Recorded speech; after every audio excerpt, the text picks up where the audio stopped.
Reawakening is most times painful because of the choice of change, but the end leads to self-realization and a well-adjusted existence. Aba, reawakening the giants. To say Abia State does not need to be an oil-producing state to surpass Lagos and Rivers in terms of economic growth because of our massive manufacturing potential and commercial success is an understatement. But unfortunately, like we all know, the state has had the misfortune of having chief executive who lack the wherewithal and expertise to tap into the hidden treasure of the state until the coming into office of the current governor, Dr. Alex Oti. Well, if you say now the first time when the state they get governor, you might just be right, because that's what people are saying there also.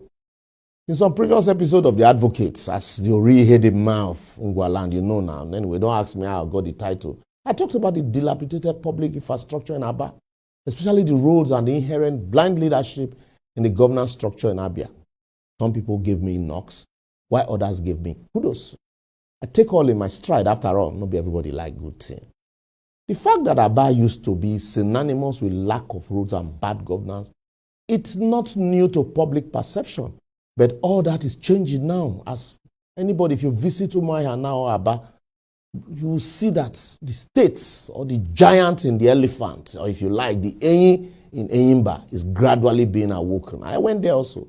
As the town is not only being cleared of tout, the roads are also wearing a new look.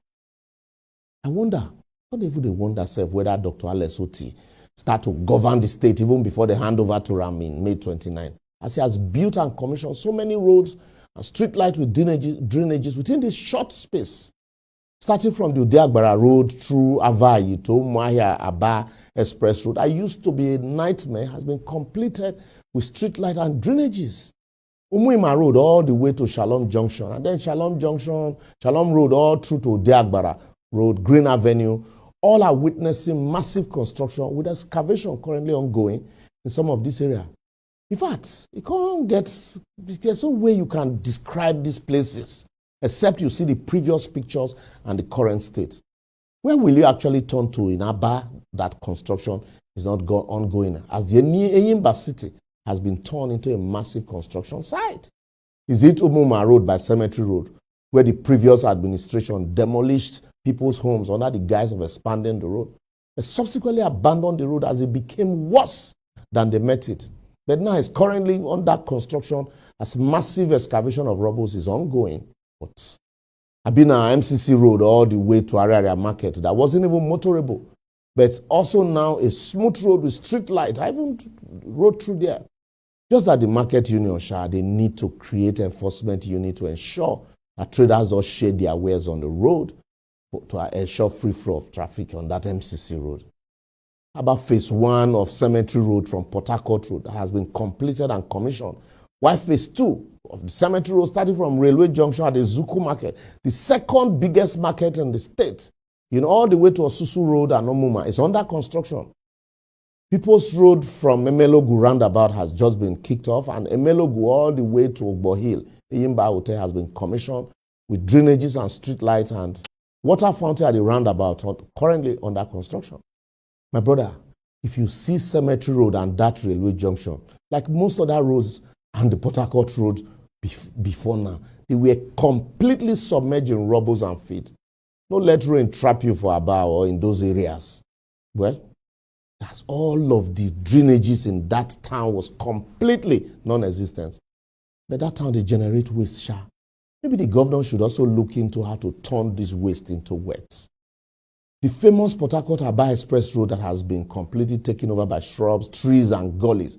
Our land has also been awarded to Julius Berger Construction Company for the sum of 30 billion with a construction period of 6 months.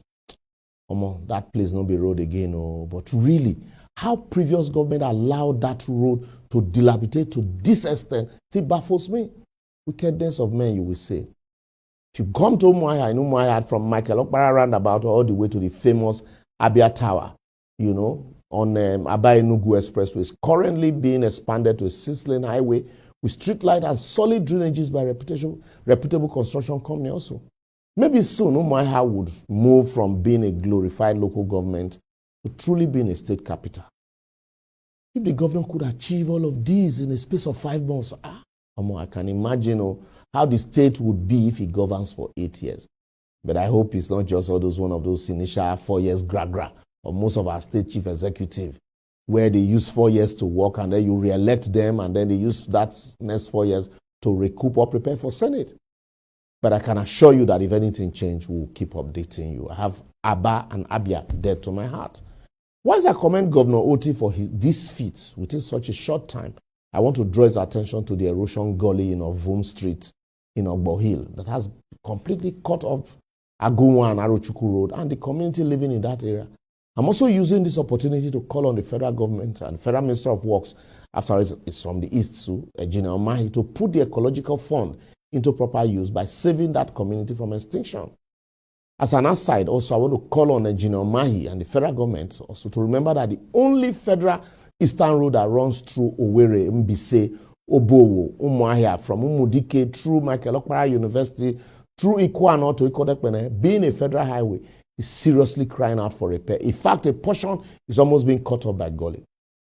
However, though, Mr. Oti, there are complaints of increasing cost of governance under your leadership. And some of the complaints are that the construction of the Port Harcourt roads, a road of 8 kilometers awarded at 30 billion, is too high.